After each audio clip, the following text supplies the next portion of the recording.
are excited to introduce the friend of our show, Lloyd's best friend, father, two-time national champion. Visited the White House, looked very sharp and spiffy at the White House. Coach Jay Johnson. Coach, welcome back to the show. It's been a minute. Yeah, I thought you guys were mad at me or something. No. Listen, we're giving you some space away from Lloyd. We wanted you to, enjoy your time. Coach, I lobbied to have you on once a week, and they're like, no, I'll leave him alone. I was like, well, how do you not want to have a national championship head coach on? Like, it's football. So he's like, well, baseball actually is carrying the till here. Which is why we have him on. Yeah. Because We actually said Coach was enjoying being an empty nester. When you got Lloyd out the house a little bit, you can relax in the house. He enjoy his own time a little bit. Thanksgiving's coming up. That's it. But we're excited. We're excited to have you back on. Talk a little bit about baseball. Obviously, I'm going to get to the fall season that you have going on. A lot of new faces, a lot of guys that you have coming back. But before we do that, I do want to talk about Major League Baseball right now. You have the World Series going on. You have two players from LSU that are representing teams. One of them you coached, and Paul Gervais. He's on the Dodgers roster. I don't think he's on the actual World Series roster, but if they win, he gets a ring. And then obviously Kevin Gausman, who's been one of the best pitchers in the Major League Baseball, especially down the stretch. How awesome is that for LSU, for you to be the head coach of LSU, to see them represent LSU on the biggest stage? Yeah, it's awesome. And two real different stories. I mean, Kevin was superstar right from the start. I remember seeing him in high school. I think I was at the University of San Diego at the time, so a long time ago. And you could tell he was really good, but he just came after you, and it's like, that guy's going to the major league someday. Yeah, right. And you knew it right away. Obviously had a great career here and had an unbelievable career in the big leagues. It's amazing year after year. You just keep looking at the statistics he puts up, the wins that he puts up, and really happy for him that he's getting a chance at a championship. And he's a real ace. Those aren't out there, even in the big leagues, as you guys know. And is he pitching game one? I think he's pitching game two because he threw out the bullpen. Yeah, that's right. Okay, that's good. So he'll get a chance to pitch twice if it's a deep series. And big time fan of his. Get to see what he does in the off season here. He works out at the box and does his throwing, does his lifting. Super professional, and what a model, for our pitchers that want to be a big leaguer someday. And then with Paul, man, you talk about somebody you're super proud of. I mean, started off at a Division III school, and I think about my first year here, where we would have been if we didn't have him. And I pitched him 3 times a week, every week for an entire season. And, and then you knew how important he was. And then he told me, and I think he told the whole world he was going to come back for his senior year. And then 10 minutes later, signed with the Mets, I think it was, in the draft. I still give him a hard time about that because he's a big leaguer, but he had to trade a national championship for that. I mean, think about how more nasty that staff would have been. He would have been finishing Paul Skeen's games and all that, but just willed his way to the big leagues and really dominated. It takes a lot to get there, and he earned it. And really cool that he's part of the Dodgers, and really, really proud of him. So all of LSU baseball should be tuning into that with great interest. Coach, I was with him in Omaha, and it was Paul Gervais and Trey Morgan, and he's 6'10" and very recognizable. But if Trey Morgan's walking around with his look, nobody noticed him. He was like, "Oh, Trey Morgan again." He's like, "Who's the big tall guy?" He's like, "I played for LSU." He's beating the table.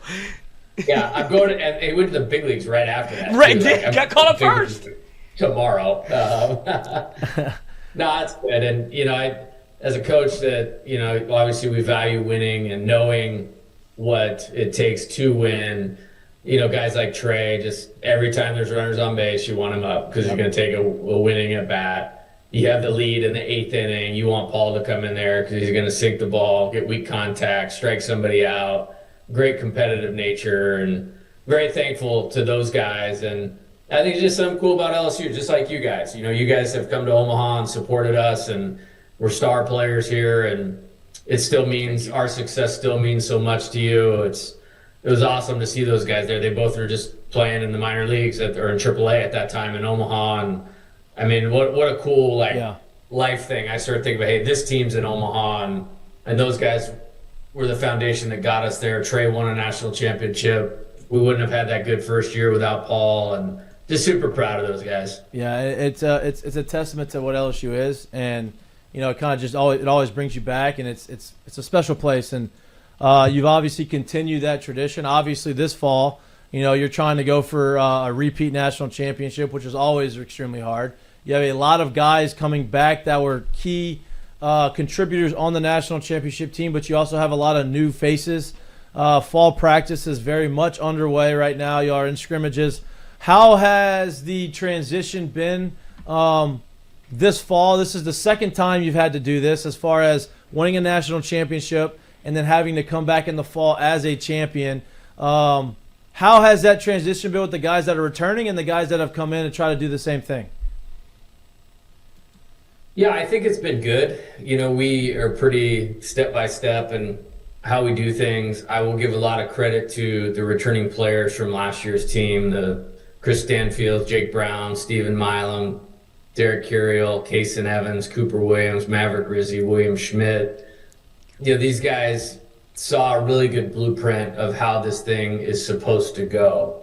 And some of them were here 2 years ago, the team in between the championship teams, which was very good too. I think we won 43 games that year, but they know the difference in all the pieces that they can control in terms of the team dynamic, player leadership, accountability, and have really tried to pay those things forward. And so hats off so far to the returning players as far as, reinvesting in what we need to do to be successful, showing new players the way, and then the new guys have jumped right in, and we're gonna have several of them are gonna make key contributions. So it's been good. We're only really 10 or 11 practices into our fall deal. We've stretched this thing as late as we possibly can, and so we've had 2 weekends of scrimmages. Thought the second weekend was much better than the first weekend. This weekend will be great. We're getting some guys going on the mound that haven't gone yet, so that'll elevate the quality a little bit on the pitching side, and keep building it here for about 5 more weeks. Jared. Coach, good to see you again. It's been a while. We hadn't talked in a minute. Back when we got a chance to go to the White House, Mikie and I have talked about this at that time, it was completely different. Now, not only do you have incoming freshmen, but you also have guys who have experience in college ball who, on campus, this is kind of gets to be one of those things where it's the first significant thing you get to do kind of as a team. Does that experience do anything significant in terms of changing them, gearing themselves up for the upcoming season, knowing that, hey, this is awesome. This is something I'm going to remember for a long time, but I also didn't do that on the field. Does that help them to be able to see some things like this, to be able to kind of push them forward to the next year? Yeah, it's a really good question. We only took last year's team, obviously, and I just feel like that's the way that should be supposed to go. I have no problem with that at all. That's why I was wondering. I'm what a special honor and what a day. I can't even put it into words. But no, I think I heard some really good things from our players that played last year, that are here this year, that'll be returning next year even, like an extra deal of motivation. Yeah. And as a coach, I'm looking for anything that inspires them to be the very best that they can be. And it did for a few guys. And I mean, we were out here in 3-hour practice today, and it wasn't a team that was, still on the parade float, if you will. They got after it for the 3 hours. And we talked about doing this the right way. I had this conversation with them last week, hey, we're going to the White House. Then last night we went to the governor's mansion for dinner. Saturday we're getting our rings. And so I actually made the decision yesterday's practice. We only practiced with the players because I was trying to think 12 hours earlier, these guys are in the White House. There's no way I'm going to run them through base running drills on October 20th. It's only a recipe for failure. So we let them kind of stay on the parade float for 48 hours, go to the governor's mansion, and we're back at it today. And we'll have 3 good days in a row here. Saturday we'll enjoy the ring ceremony, and then at that point it's kind of like, all right, we did the whole tour, whole deal. But I want them to celebrate it. You guys know how hard it is to do, and if we don't take time to acknowledge that, you kind of go like, why are we doing all this? Mm-hmm. And I never want them to feel that way. And then with this team, it's just about being mature. Like, when we're working, let's work. And that's kind of that good leadership. Like I said, Jake Brown, Chris Stanfield, this guy's doing a great job. Coach, you have you brought in obviously an extremely talented freshman class, and you brought in another extremely talented transfer class. You filled in some pieces. You have a lot of big pieces that you have to fill, right? You have your third base position. Obviously, I'm sure that's going to be a competition throughout the fall practice. You have your first base spot. You have, you're losing a bunch of homers from the middle of your lineup, but you also return a lot of young guys that are they're in year 2 and year 3 of their careers at LSU. You also replace a lot of the rotation, guys that are talented, guys that you probably envisioned that they were going to start when you got them here, but they haven't really been part of that rotation just yet. How has that development been so far? I know it's early on right now, but in the early stages of this fall practice, how pleased are you with their progression? Yeah, I think you can't quantify what we were able to get out of winning the national championship last year and having young players be significant contributors to that team. Whether it was Derek batting leadoff and playing in the outfield, or those 4 freshman pitchers. If you think about it, you had Rizzy led our team in appearances. Cooper Williams pitched in a regional, super regional in Omaha.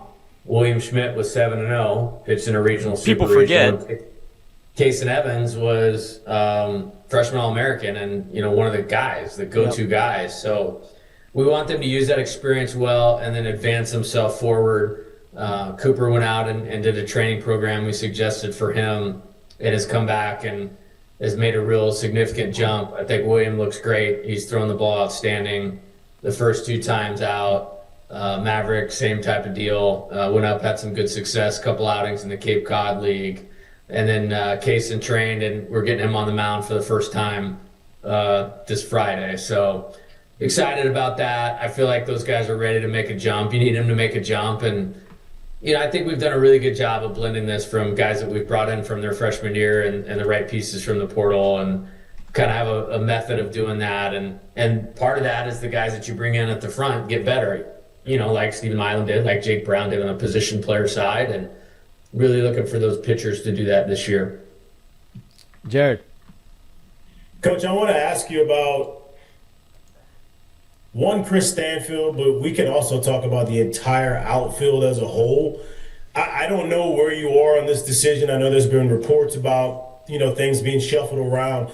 Can you just talk about the actual character and the makeup of those guys and what it actually takes to be able to do that? And then what kind of example guys willing to be that selfless kind of sets for the rest of the team as well? Yeah, no doubt about it. I love Chris, and like a lot of people have made a big deal about this, and it's not been any deal here. And I just think that speaks to what kind of person he is. And but that's not easy to find. That is hard to find people that understand that, especially at that young of an age, and want to work and operate that way. Yeah, so I really like that you brought that up, because we lay out at the beginning of the year, what's it going to take to win? And I even, brought you guys up as examples a couple years ago, the first time of this, I think, Mikie was a major league player and he wasn't a starter at the beginning of the year, his freshman year. Well, there's a freshman in that locker room that's going to play in the big league someday that's not going to start at LSU as a freshman. Right. And then there's a freshman that's going to start, that's going to take the job of somebody that was a starter on a national championship team. And how do you do all of that? And I think it's just talking expectations right from the start. And last year, our motto for the year was tough and together, and together meant team over me. And what that means is I will always place the needs of the team above my own. In this day and age, it's harder to get players to do that than ever before. So when you have the right ones, and it's like in recruiting, And as you're developing them, you have to lean into them and count on those guys. And I'm really proud of Chris. I mean, and I brought him here, and he didn't have a good sophomore year at Auburn, but I knew there was something in there. And the more I got to know him, it's like there couldn't have been a more perfect player for our team last year. And then, I'll be honest, when he called me and told me he was coming back the morning after the draft, I kind of got choked up. Man, I can't believe I get another year with this dude because he's such a special human being. And it's I got a bunch of pictures and cool stuff over here right now. I got a picture of me and Milam and Derek Curiel right after the championship, sitting there waiting for the award ceremony. And I got a picture of Chris, me, and Anthony at the celebration that we had at the stadium. And it all signifies, something significant and reminders, to me of what it takes to do this at a high level. And this championship didn't happen with any one of those four guys, and they all ended up in different roads and different ways here. And it's really cool, but he's the man. And I'll tell you what, he's a better player today, October 22nd, than he was when he was diving in the outfield, making catches in the national title game and getting a huge 2 RBI single. He's going to be one of the best players in the country this year. Oh, I love that. I love that. Coach, you talked about William Schmidt. I know there was a lot of hype with him coming in, rightfully so. You saw flashes of it last year, but as a freshman in the best conference in the country, it is obviously an adjustment. And I have seen a little bit of it. I haven't seen a ton of y'all of the scrimmages yet, but I've read and I've seen video. There's been conversation about him developing. I guess it's like a cutter type pitch that is something that he didn't have last year. Is that something that he's been working on over the summer? Is that something that was a constant that he was working on constantly throughout the course of last year, and now he's just kind of getting a better feel for it? Well, I think his pitchability was advanced coming in, and it's only advancing more as we go. And there's other, small victories that I see that I view as big victories of just experience. I'm trying to go through the schedule in my head, and I don't think we faced one freshman starting pitcher in the SEC last year of the 30 games that we played. And so I only bring that up to tell you, that's very abnormal. And I don't really remember. I think the only guy I can remember that's done it since I've been here was Drew Beam at Tennessee. So that tells you how unnormal that is, or abnormal. So I thought he had a good season. I thought there was some learning moments along the way, and there was for Cade Anderson as a freshman. And I think we all really like how he performed last year, and I think he'll be better. I think Maverick will be better. I think Cooper will be better. I think Kaysen will be better. And so I'm proud of the season that William had. I'm more proud of the maturity and development I see in him as a person and a player, and how he prepares and taking pieces, like you mentioned, and being able to add them shows the aptitude, the athlete, and the pitcher that he is. So I think there's a lot of good things to come. Really excited about it. And he's been pitching on Sundays, so I have a little more juice in my step when I walk in here on Sundays knowing he's taking the mound, and excited about where that's going. Coach, I kind of want to expound on that really quick. With today's day and age, with these guys that come to school, they're a lot more, let's call it, technically advanced than before, obviously because they play so much baseball as youngsters, right? They do a lot of training, all of these things that grow up. How different is it now than maybe 5, maybe 10 years ago in terms of when you get guys and you're bringing in a William Smith, you're bringing in these guys and you're saying, hey, you're really, really good. If you add this, you subtract that, we do a little bit this different, you're going to take off. How hard is it to get those guys on board and understand that and really buy into that from day one to really own it and make it their own? Yeah, another really good question. You're on fire tonight. Hey, Not right now, I'll go back to just October too, baby. That's right. You're in mid-season form, and I love it.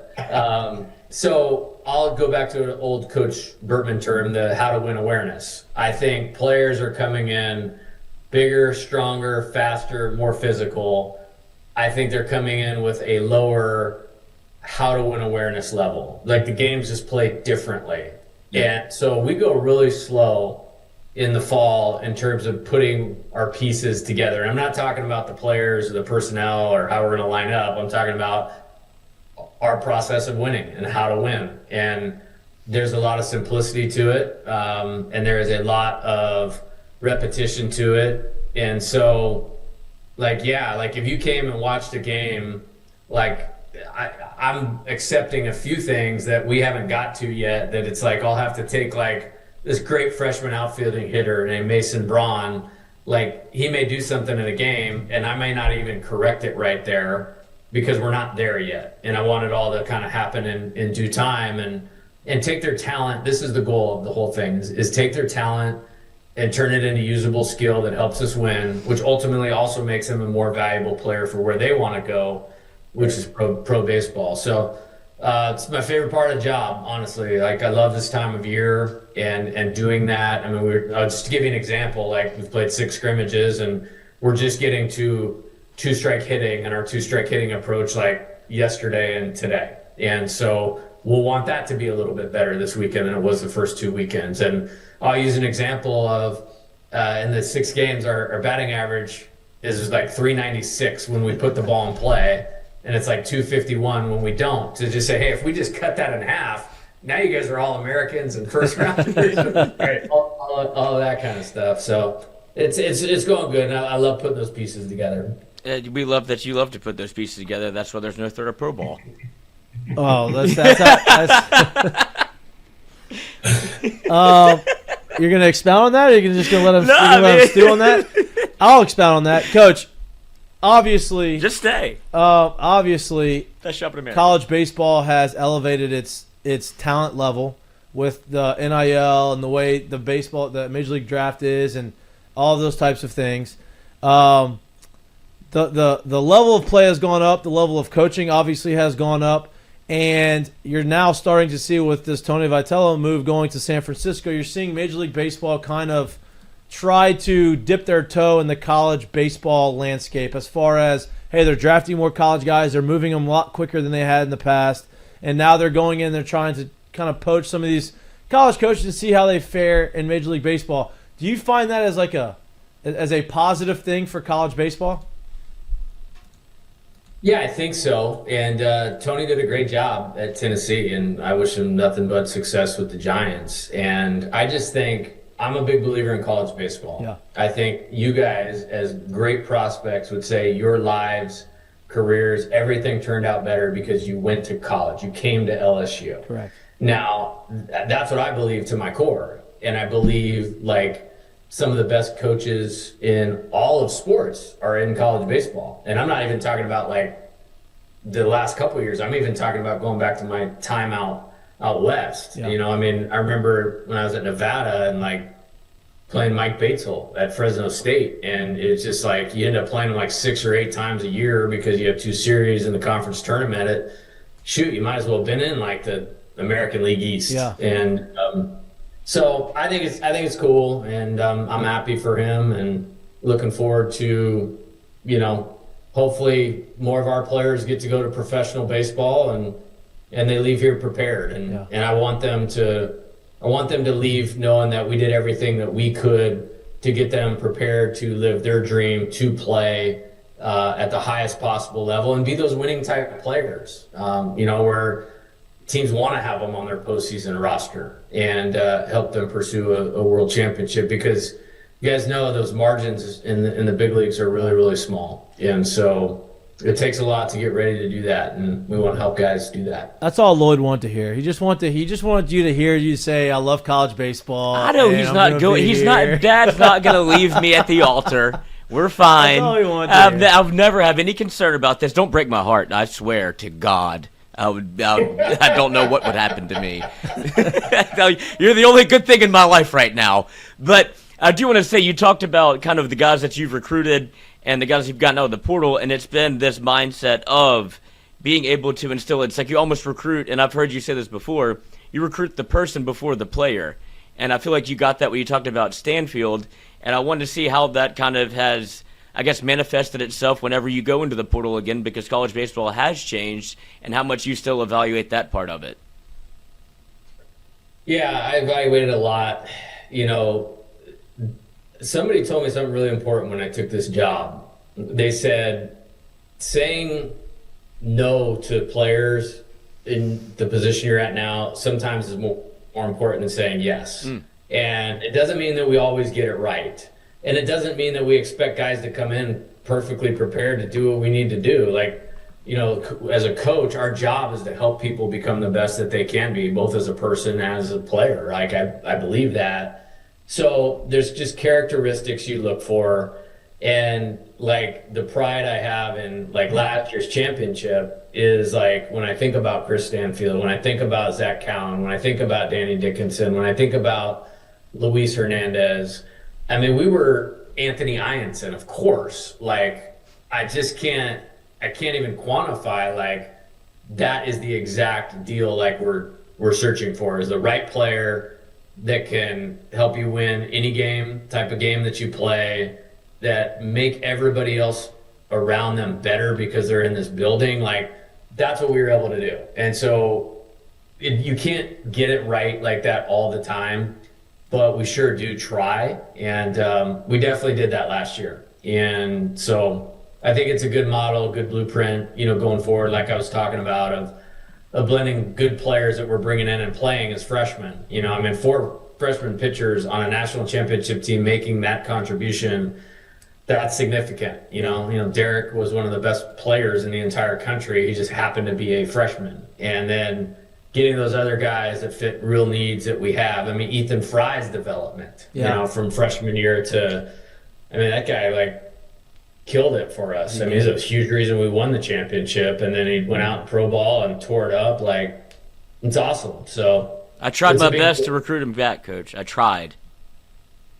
Yeah, we all did, I think. But I'll tell you something about that. I don't know if we talked about that after the draft, but that is all good. Like, that was the bar. Like, what happened, like, that was the bar. And Astros are a good organization, man. Like, I don't know that there was another team out there at that bar, but they were. And so I'm happy for Ethan. And he's working his tail off out here every day. And he'll be there soon. So we'll be seeing him hit him over the train tracks or whatever that deal is in Houston a bunch here pretty soon. A lot more pop than the Crawford box, though. Like, just he don't necessarily live right there. Yeah. Hey, Coach, I do have a question for you, because I think we kind of all lose sight of this. Like, the players, for the most part, you get to play the season, you get to do some fall ball, you get to do some summer ball. Things are, you know, like, I guess there's segments of the year that are completely different for them. I think people kind of lose sight of it, that for you, especially as a head coach, like, it's on, right? It's on. At what point of the year, outside of obviously opening day, like, at what point of the year do you kind of like slap yourself and you're like, all right, it's on. Like, this is who we got. This is what I mold, and let's see where we are in June. J. Mitch is 365. Yeah. But that roster's not the same 365. So, like, at what point of the year, because I know you're always on. Hell, your car lives at that damn ballpark. So, like, what point of the year is it just completely different for you, where you understand, like, this is where we are, let's mold this? Yeah, I think it's different every year for every team. I tell people all the time, like, the 23 team, we went down to ULL in the fall. It was like the second to last weekend of the fall, and they were good. They actually ended up being like a 43-win team that year. Went to a regional final, I think. And, I mean, we put it on them, and put it on them good. Like, Matt Diggs was like, who I respect a lot, was like, holy cow, man. Like, and like, Skeens didn't even pitch that day. Like, we'd already shut him down for like the fall. And, you know, Tommy's hitting opposite field homers, and Jared Jones is a freshman hitting it out at center field, and Dylan's Dylan. And I mean, Grant Taylor, who missed the whole year that year with Tommy John, like, stuffed them, struck out. In the big leagues. Right. Yeah, in the big leagues. And and I remember getting on the bus that night and going like, yeah, like, we definitely can do this. And I never said that to the players or anything like that, but it was like, yeah, we're ready to roll. Now, last year, maybe a little later, I think we started out the year 31-3, And I remember starting to tell the team, like, hey, I would coach you guys forever. Like, just how we operated in every fashion was really remarkable. And then we got swept at Auburn. And then we came back, and then that weekend, I think we won 2 out of 3 against Alabama, who was very good. And then we beat Tennessee 2 out of 3, who was very good. And we did it like having to really grind. Like it was as baseball people, like we all know, it's just how baseball games go. But it wasn't like we'd hit our stride totally yet, but we were still finding ways to win after having a tough series at Auburn. And probably then I was like, hey, this is possible. And I started talking to them about, hey, this is wide open. This is just purely about who plays better. And like, we have the blueprint. Let's keep doing it. Let's outlast people mentally and in this blueprint. And we did that. And like I said, I have a tremendous amount of pride in that team because of how they just went about their business. So it happens at different times. Yeah. Well, Coach, obviously we're excited about what you got cooking this year. We're going to come out. You're going to see Lloyd and I behind the first base dugout. That's right. Run a couple more plays for us. We're going to go. Yeah. Hey, we saw it first. It worked. We saw it the first time last fall. You ran it about 7 times in the season. It worked in the fall. It worked a lot of times during the season. We're going to be there again. You're going to see us pop in every now and then. We're excited about the season for y'all. Obviously, we're excited about what's to come, and then excited that y'all were able to experience the last week of memorable experiences. White House, Governor's Mansion, and then Saturday night, right? It's in the PMAC.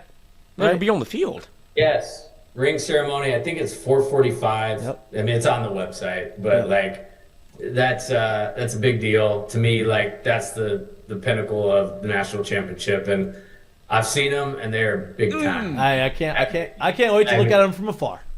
Our 23 ring is nice, and this ring makes that ring look like it's a conference tournament championship. I'm sure the guys in 23 are very thrilled about that. Like, damn. I know, like, hey, I'm not a jewelry designer, but this one came out big league. Well, we can't wait to see it. Much deserved, and glad to have you back on. We'll have you again on here in a couple weeks to check back in on the fall, and good luck the rest of the way. Cool. All right, guys. Have a great night.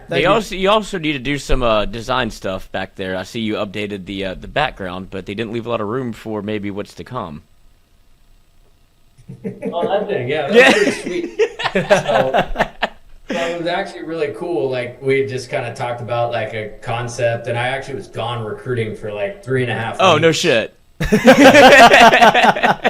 I walked back in. I was like, "Holy cow, that's awesome!" So I got, Case and Evans jumping on a manager's head, and then up there you got Paul Skeens jumping on somebody. That's pretty awesome. With a broken foot over here in the corner, and so it's pretty cool. But yeah, hey, if you got to update graphics and numbers and all that stuff, what a good problem to have. Great problem to have, no doubt. Yes, indeed. Coach, enjoy the rest of your night. We appreciate you.